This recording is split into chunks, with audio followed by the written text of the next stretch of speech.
Hello everyone, स्वागत है आपका आपके अपने चैनल हंसराज स्टडी मटेरियल में। फ्रेंड्स, आज का हमारा टॉपिक है पाषाण काल एवं ताम्र पाषाण काल।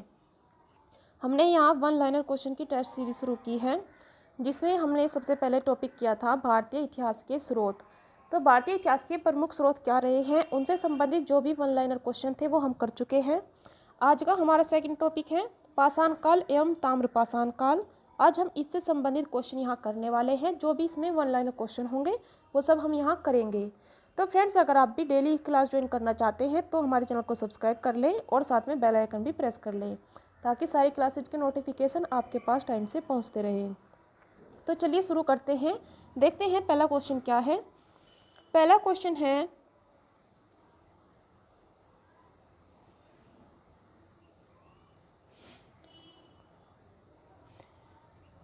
पाषाण काल को कितने भागों में बांटा गया है। तो पहला क्वेश्चन हमारा यहाँ है, पाषाण काल को कितने भागों में बांटा गया है। तो इसका सही आंसर क्या होगा? सही आंसर हो जाएगा 3 भागों में। पाषाण काल को 3 भागों में बांटा गया है, और वे 3 भाग कौन कौन से हैं? पुरा पाषाण काल, मध्य पाषाण काल और नव पाषाण काल। चलिए अगला क्वेश्चन देख लेते हैं। पुरा पाषाण काल कब से कब तक रहा, अर्थात जो पुरा पाषाण काल का समय है वो कब से कब तक का है। इसके लिए आंसर क्या होगा? इसका आंसर है अज्ञात काल से 9000 ईस्वी पूर्व तक।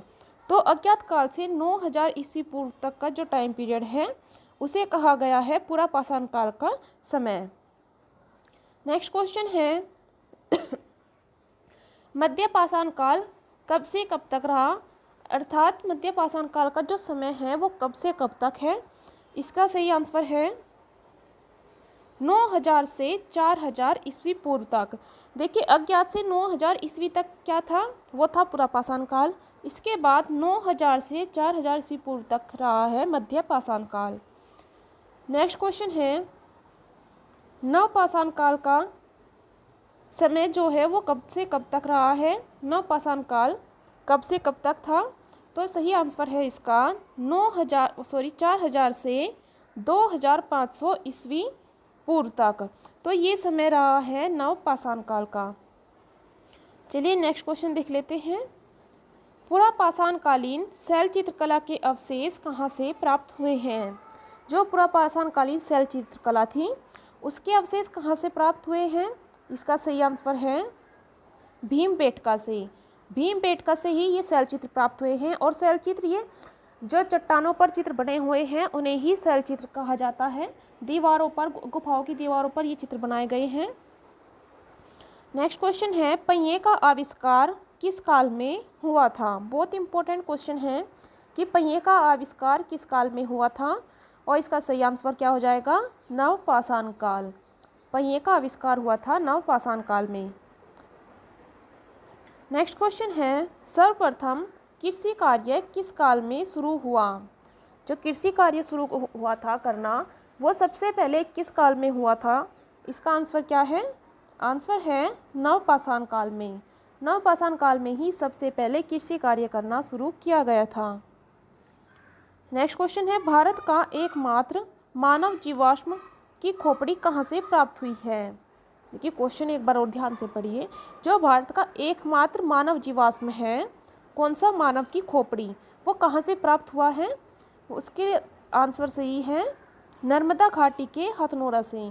तो नर्मदा घाटी जो है, नर्मदा नदी की घाटी, वहाँ पर हथनोरा जो जगह है वहीं से भारत का एकमात्र मानव जीवाश्म, मानव की खोपड़ी के अवशेष प्राप्त हुए हैं।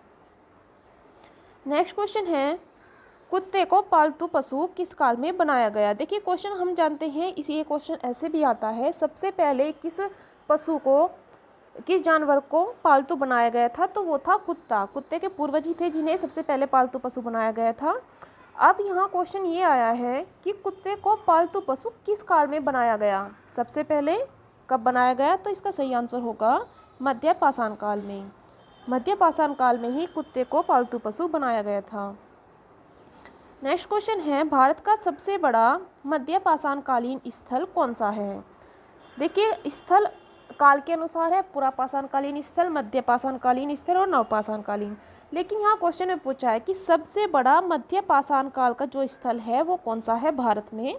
इसका आंसर सही है भीलवाड़ा जिले में कोठारी नदी के तट पर स्थित बागोर सबसे बड़ा मध्य पाषाणकालीन स्थल है। नेक्स्ट क्वेश्चन है कृषि के प्राचीनतम साक्ष्य कहाँ से प्राप्त हुए हैं। जो कृषि के साक्ष्य प्राप्त हुए हैं वो कहाँ से प्राप्त हुए हैं, तो आंसर सही है इसका मेहरगढ़ से। ये मेहरगढ़ कहाँ पर है, ये आधुनिक पाकिस्तान में स्थित जगह है। यहीं से कृषि के प्राचीनतम साक्ष्य प्राप्त हुए हैं।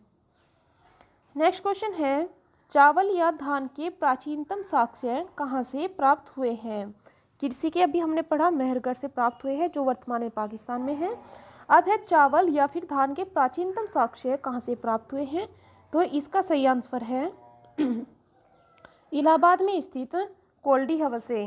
तो इलाहाबाद में ये जगह है कोल्डीवा, यहीं से चावल के अवशेष प्राप्त हुए हैं। नेक्स्ट क्वेश्चन है बहुत इंपॉर्टेंट क्वेश्चन है ये, युग्मित शब्दाह के प्रमाण किस स्थान से मिले हैं।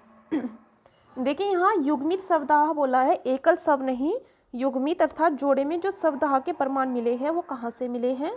इसका आंसर सही है वो है बुर्जहोम कश्मीर से। कश्मीर में जो बुर्जहोम जगह है यहीं पर युग्मित शब्द के प्रमाण मिले हैं और ये बहुत इंपॉर्टेंट क्वेश्चन भी है, बहुत बार आता भी है एग्जाम में।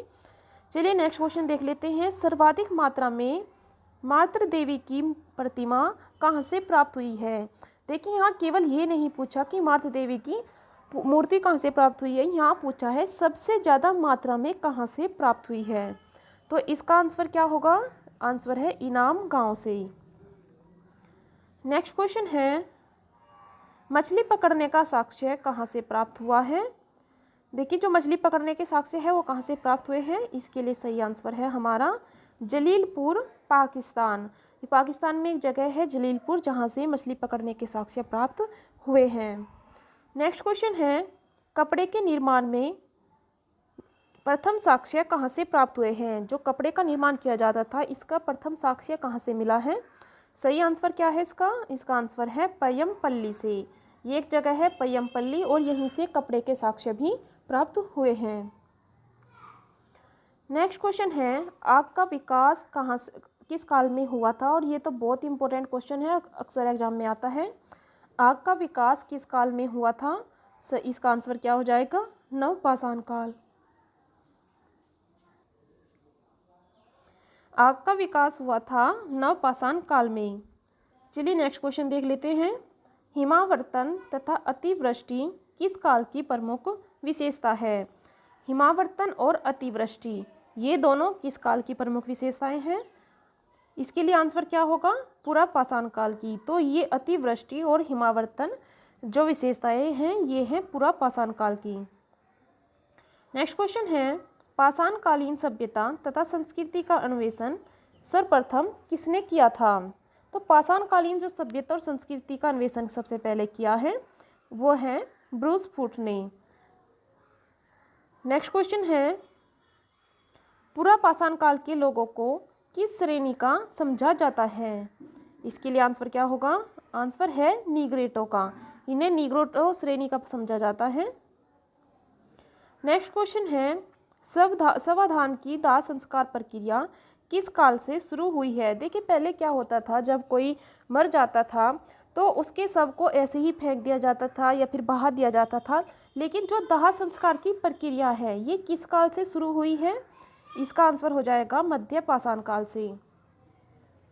नेक्स्ट क्वेश्चन है सोने के आभूषण की संस्कृति में पाए गए हैं। जो सोने के आभूषण का वर्णन है ये किस संस्कृति में पाए गए हैं, यहाँ किस वर्ड लिखा हुआ रह गया, ये कौन सी संस्कृति में पाए गए हैं, इसका आंसर सही है जारवे संस्कृति। एक संस्कृति थी जारवे, उसी में सोने के आभूषण का वर्णन दिया गया है। चंबल नदी क्षेत्र में कौन सी संस्कृति विकसित हुई थी। जो चंबल नदी का क्षेत्र है वहाँ पर कौन सी संस्कृति विकसित हुई है। देखिए अलग अलग नदियों के किनारे अलग अलग स्थलों पर अलग अलग संस्कृति विकसित हुई है। तो यहाँ चंबल नदी के बारे में बात हुई है, वहाँ पर कौन सी संस्कृति विकसित हुई थी, इसका आंसर है कायथा संस्कृति। नेक्स्ट क्वेश्चन है दक्षिण भारत में शव को किस दिशा में रखा जाता था। अर्थात जब दक्षिण भारत में शव को दफनाया जाता था उसे किस दिशा में रखकर दफनाया जाता था, तो इसका आंसर क्या हो जाएगा, पूर्व पश्चिम दिशा में रखकर, पूर्व पश्चिम दिशा में शव को रखकर दफनाया जाता था। और ये थे कुछ इम्पोर्टेंट क्वेश्चन जो हमने आज यहाँ किए हैं पाषाण काल से संबंधित। अब इसके बाद हम आगे के क्वेश्चन करेंगे वो इसके नेक्स्ट पार्ट में। तो फ्रेंड्स, आपको हमारी आज की वीडियो कैसी लगी हमें कमेंट करके ज़रूर बताइएगा। अगर पसंद आती है तो प्लीज़ लाइक और शेयर करना ना भूलिएगा।